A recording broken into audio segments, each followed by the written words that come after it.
이 효과 노리시기 원하시는 분들 쫓아다니시면서 투자해도 남들보다는 더 좋은 수익률을 올릴 수 있을 거예요.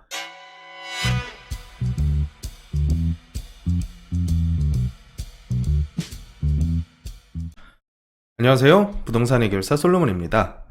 오늘은 용산 투자 관심 있으신 분들 무조건 시청하시기 바랍니다. 한남 3구역 이주비가 결정이 되면서 용산구 전체적으로 투자에 대한 총알이 장전이 됐습니다.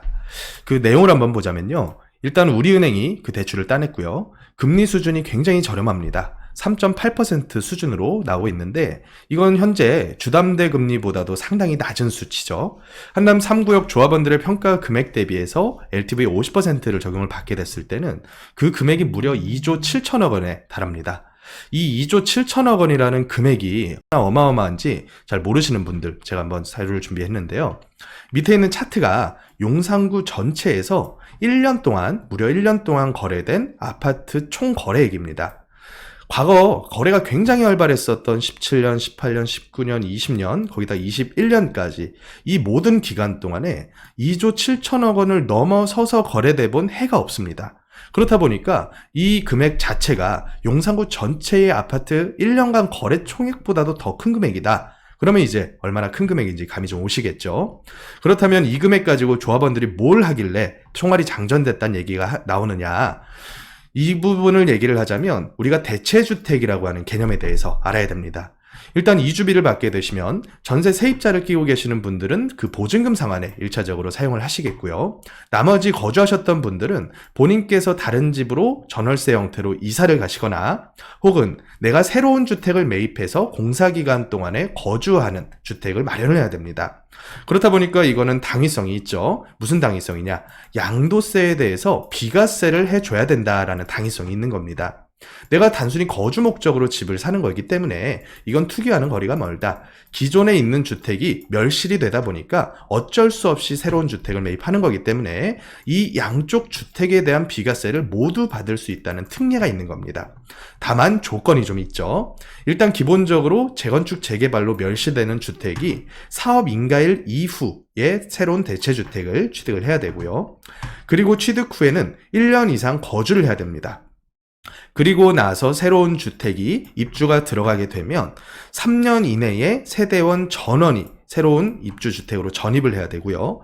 전입 이후 1년 이상 거주를 하면서 또 이 기간 동안에 신규주택 완공일로부터 3년 내에 가지고 있었던 대체주택을 정리를 하게 된다면 대체주택도 양도세, 비과세, 그리고 새롭게 취득하게 될 신축주택도 비과세를 받을 수 있는 그런 길이 열리게 되는 거죠. 그래서 과거로부터 이 대체주택 비과세를 투자자분들께서 상당히 많이 활용을 하셨는데요. 그 효과 중에서 훨씬 더 컸던 것은 바로 재건축 이주 시에 그 효과가 굉장히 컸습니다.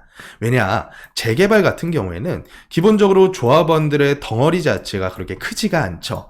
왜냐하면 재개발들은 다세대 지분만 가지고도 조합원이 될 수가 있고 심한 경우는 뚜껑만 가지고도 재개발 입주권을 받을 수가 있습니다. 하지만 재건축은 주택과 그 부속 토지를 모두 가지고 있어야 조합원이 되실 수가 있기 때문에 재건축 중에서도 평가 금액이 크게 나오는 재건축 단지 주변 지역들은 굉장히 활활 불타올랐었던 적이 많습니다. 그런데 한남 3구역이 특별한 점은 뭐냐면 이 대지 지분당 평가 금액이 굉장히 큰 서울의 핵심 노른자 땅에 있기 때문에 굉장히 그 효과가 크겠죠. 그래서 다세대 같은 경우에는 지분당 평가 금액이 무려 1억에 달하고요. 단독이라고 하더라도 지분당 평가 금액이 4천 후반대까지 평가가 나옵니다. 그래서 이 개별 조합원들께서 평균적으로 얼마 정도의 이주비를 받고 나오시게 될 거냐 계산을 해봤더니 단순 수치상으로 봤을 때 2조 7천억을 이주비 대상인 약 3,800세대로 나누면 조합원 1인당 무려 7억에 가까운 금액을 이주비로 받게 된다는 결론이 나오는 거죠.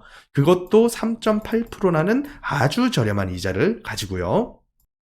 그러면 이분들 그 많은 이주비 받아서 어디다 가져다 쓸 거냐 계산을 해볼 수가 있습니다.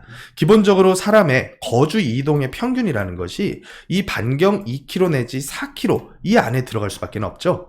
교육이라던가 혹은 직장, 이 많은 문제들이 이 반경에서 해결이 돼야 되기 때문이죠. 그렇다면 2km 반경을 딱 그려보면 어느 지역을 갈까? 성동구 쪽 많이 가실 것 같아요. 왜냐하면 강남 쪽으로 진입하기에는 무려 7억이라는 금액이 절대 작은 금액은 아니겠지만 강남 쪽에 20평대 아파트만 보더라도 매매가가 다 20억을 훌쩍 넘기기 때문에 사실은 진입하기에 용이하지가 않을 거고요. 금액에 맞춰서 물건을 찾다 보면 일부 대출을 혹은 일부 현금을 더 추가만 한다면 성동구 일대에서는 20평대에서 넓은데 조금 오래된 아파트 같은 경우는 30평 초반대까지도 일부 노려볼 수는 있을 것 같아요. 그래서 성동구 쪽으로 수요가 많이 집중될 확률이 크고요. 또 한편으로는 조금 더 넘어서 광진구라던가 혹은 동대문구 혹은 이쪽 용산의 나머지 지역들도 굉장히 불타오를 가능성이 있습니다. 특히나 용산 나머지 후암동이라던가 청파동, 서계동, 원효로까지 이쪽 일대가 전체가 다 앞으로 재개발될 동네들이기 때문에 한번 재개발로 맛을 보신 분들께서는 이쪽으로 넘어가실 거고요. 또 대체주택으로서 조금 더 깔끔한 환경에서 거주하시고자 하는 분들은 성동구 혹은 동대문구 혹은 광진구 정도로 넘어가기에 딱 적합한 금액이겠다. 그래서 이런 지역들을 우리가 노려보면 한남 3구역 이주와 더불어서 굉장히 큰 효과를 얻을 수가 있을 것 같다. 정리해보면 될 것 같아요. 자, 그러면 한남 3구역 뿐만 아니라 또 어떤 지역에서 이런 이주비 효과를 우리가 기대해 볼 수 있냐? 이제 많은 지역은 남지 않았고요. 서울의 핵심 몇몇 군데 재건축들만 한번 짚어보겠습니다. 이 지역들은 재건축으로서 사업성도 나오면서 그 규모가 커서 주변 지역의 효과가 클 지역들만 제가 요약을 해본 건데요. 가장 먼저는 일단 목동이 있겠고요. 목동은 1단지부터 14단지 무려 2만 5천여 가구가 재건축 완료되면 5만 세대급 신도시급으로 들어가게 되는 어마어마한 재건축 구역입니다. 그러니까 이주비 효과가 굉장히 클 거고요. 또 바로 밑에 보면 구로동 일대 주공 아파트들 있죠. 또 신길동, 이번에 신안산선 역사 생기는 이쪽 일대로도 꽤나 재건축 구역들이 많습니다. 또 여의도 빼놓을 수 없겠고요. 마포 시형 아파트 있겠고요. 또 멀지 않아서 이촌동 찾아볼 수 있고요. 또 방배동 일대, 그리고 반포동 미도라던가 신사모 이런 아파트들 남아있고요. 또 압구정이라는 거대한 대여가 또 남아있죠. 또 잠실이라던가 대치동을 잇는 이런 클러스터들, 또 올림픽 선수촌, 그 세대가 어마어마합니다.